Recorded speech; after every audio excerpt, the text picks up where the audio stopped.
Rusia menyambut gembira keputusan Indonesia bergabung menjadi anggota penuh Forum Ekonomi Bridge, Brazil, Rusia, India, China, dan Afrika Selatan.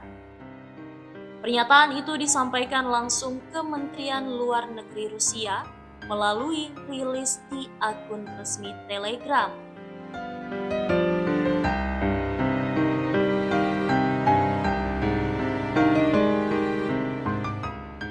Rusia dalam kesempatan itu mengungkapkan latar belakang Indonesia akhirnya bergabung bersama Bridge.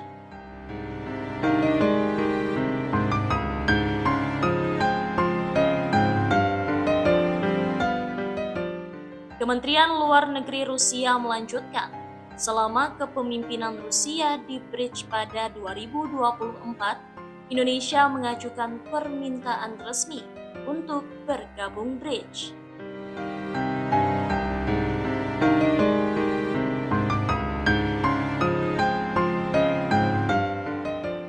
Kremlin menilai bergabungnya Indonesia bersama Bridge akan semakin membuat forum kerjasama ekonomi tersebut tambah kuat karena RI merupakan negara dengan ekonomi terbesar dan penduduk terbanyak di Asia Tenggara.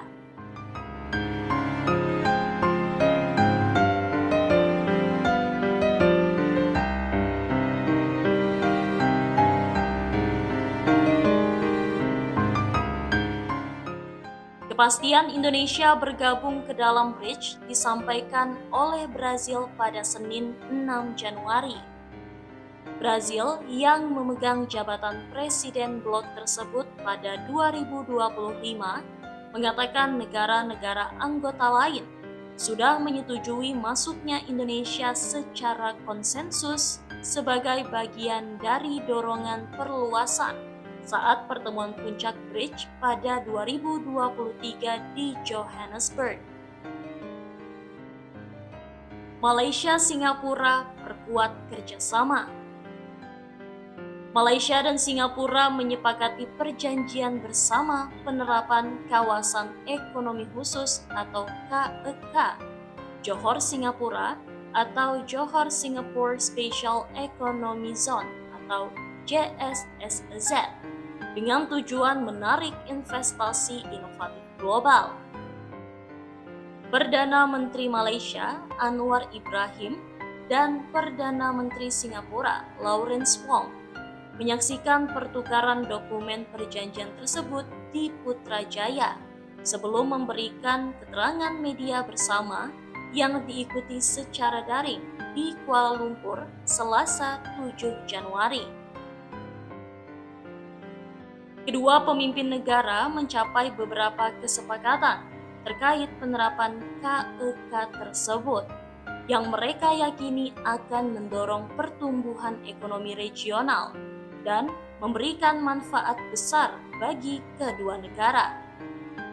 Anwar mengatakan, selain menyepakati KEK, pertemuan liberal delegasi dua negara juga menunjukkan kesepemahaman dan kemajuan dalam menyelesaikan permasalahan baru maupun yang belum terselesaikan sebelumnya. Sejumlah isu tersebut berkaitan dengan perundingan masalah demarkasi maritim, penyediaan air, ruang udara, dan ekspor energi melalui kabel bawah laut. Dalam pertemuan itu, Singapura, menurut Anwar, juga menyatakan mendukung keketuaan ASEAN Malaysia dalam menciptakan peluang baru di bidang energi, digitalisasi, perdagangan, dan investasi regional guna memperkuat posisi Perhimpunan Bangsa-Bangsa Asia Tenggara atau ASEAN di kancah global. Perdana Menteri Lawrence mengatakan kedua pemimpin negara sepakat perjanjian bersama penerapan KEK harus memberikan manfaat bagi warga dua negara dan itu menjadi dasar pelaksanaan KEK tersebut. Proyek-proyek penting di KEK untuk membangun Singapura dan Johor semakin kuat sehingga semakin kompetitif dan dapat menarik lebih banyak investor, serta membuka lapangan pekerjaan dan kesempatan untuk masyarakat kedua negara. Ia juga mengatakan terdapat pembahasan peningkatan konektivitas transportasi, adanya jalur sistem transit cepat Johor Bahru Singapura atau Johor Bahru Singapore Rapid Transit System Link atau RTS Link yang ditargetkan beroperasi pada akhir 2026 dan akan mampu membawa 20.000 penumpang per jam. Kerjasama lain yakni energi hijau dan berkelanjutan, termasuk perdagangan listrik juga masuk dalam pembahasan keduanya. Dan ia mengatakan mereka berkomitmen penuh untuk pengembangan ASEAN Power Grid, yang merupakan proyek interkoneksi listrik regional yang bertujuan meningkatkan akses terhadap energi di Asia Tenggara. Pertemuan delegasi dua negara itu merupakan retret pemimpin Malaysia Singapura yang ke-11.